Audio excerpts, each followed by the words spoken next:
정부는 보편 지원, 선별 지원 논란에 더 이상 동요하지 말고 종지부를 찍어라. 코로나19 끝날 때까지 자영업자 임대료 지원과 코로나19 실업자 생계비 보장한다는 대국민 약속을 해라. 민주당과 정부가 코로나19 지원 방안을 놓고 또 다투고 있습니다. 참 한가합니다.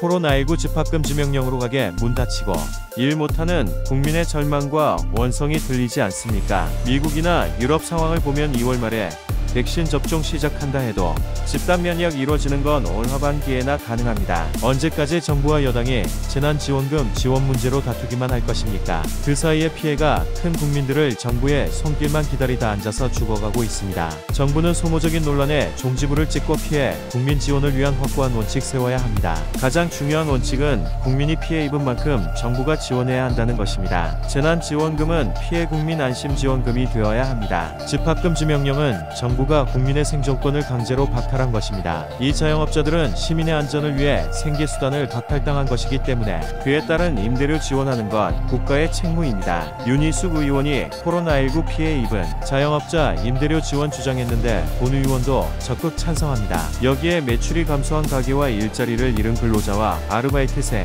취준생 청년들과 실업자들이 코로나19의 직접적 피해 당사자입니다. 정부는 더 이상 소모적 논란에 휘둘리지 말고 코로나19 끝날 때까지 자영업자 임대료 지원과 코로나19 실업자 생계비 보장한다는 대국민 약속을 해야 합니다. 전 국민 묻지마 지원은 지금 시점에선 적절하지 않습니다. 작년 초 갑작스런 코로나19 사태로 경기가 급격히 얼어붙었을 때는 일시적 효과가 있었지만 1년이 지난 지금은 상황이 다릅니다. 경기 전체가 안 좋은 게 아니라 피해 입은 사람들만 계속 반복적인 피해 발생하고 있습니다. 반면 공무원과 민노총 등 안정된 직장과 수입이 있는 사람이나 비대면에 적합한 업종은 지난 1년 소득이 늘었습니다. 코로나19로 부익부 빈익빈만 확대되었습니다. 누가 코로나19로 피해를 입었는지 명확해진 상황에서 전 국민 묻지마 지원은 이런 부익부 빈익빈만 더 키울 것입니다. 코로나19가 덮쳐도 안심하고 일상을 살아갈 수 있게 하는 게 국가의 역할입니다. 지금은 생존권을 습격당한 국민에게 국가가 지금 무엇을 해줄 것인지를 고민해야 합니다.